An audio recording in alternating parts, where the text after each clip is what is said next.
Faire la différence entre timidité et phobie sociale. Le premier signe, c'est d'appréhender d'aller voir quelqu'un qu'on ne connaît pas par peur de ce qu'il va penser de nous.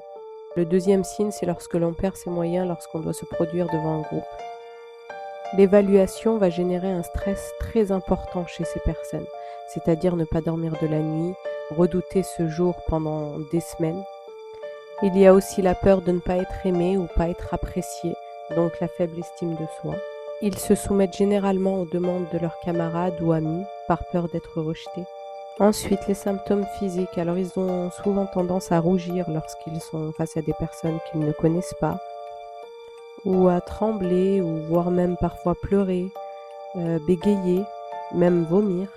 Et souvent, lorsqu'ils savent qu'ils vont être confrontés à ces situations, ils vont avoir tendance à avoir mal au ventre, mal à la tête, être malade.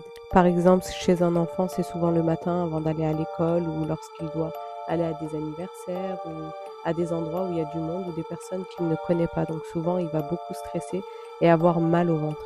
La phobie sociale est un réel handicap. Il ne faut surtout pas la minimiser.